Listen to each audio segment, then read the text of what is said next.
Have you ever heard something that was hard to believe? Did you know that one of Jesus' disciples had trouble believing in things that he hadn't seen as well? His name was Thomas, and sometimes we give him the nickname Doubting Thomas.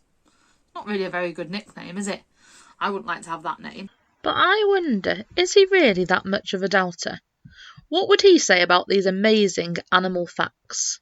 Did you know that gorillas purr like a kitten? What do you think of that, Thomas? I doubt it. Okay, here's our second animal fact. Hummingbirds can fly forwards, backwards and upside down. What do you think, Thomas? I'd have to see it to believe it. Okay, well, what about this next fact? Snails have over 10,000 teeth. Even I find that one hard to believe. What do you say, Thomas? I don't believe it. Well, do you know what? All things are possible for God, even all these amazing animal facts. Thomas was a bit of a doubter, and sometimes we can doubt things as well. Maybe these animal facts, or maybe something that God promises. Let's see what happened to Thomas. It was Sunday, the day that Jesus came back from the dead, and all his friends were in a room together.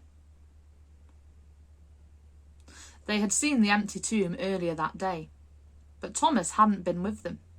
He hadn't seen the empty tomb. They had locked themselves into the room. They were afraid, you see. They thought that the people who had killed Jesus might kill them too. But suddenly, while they were in the locked room, Jesus appeared to them. He was alive. "Peace be with you," he said. And he spread out his arms and showed them the scars in his hands. The disciples were very happy. They were filled with joy, and they went to go and tell Thomas what they had seen.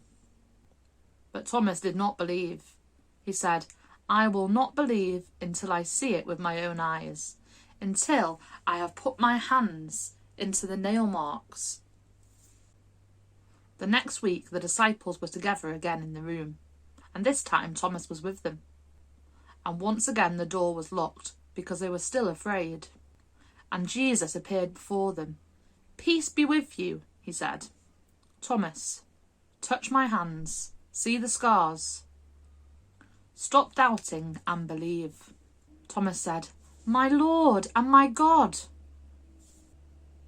This was an amazing faith statement from someone who had been a doubter. "Thomas, you believe in me because you have seen. Blessed are those who believe without seeing." Was Jesus angry when Thomas doubted? No. He said, "Here are the scars in my hands. Feel them, Thomas, so that you can believe." Jesus helps us to believe.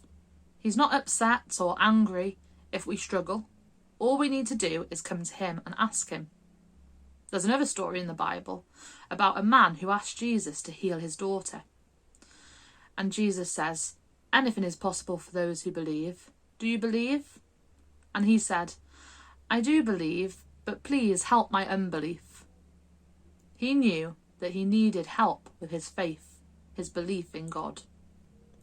And Jesus and God are always ready to help us. So if you ever doubt a promise that God has made, all we need to do is go to him and ask him for his help.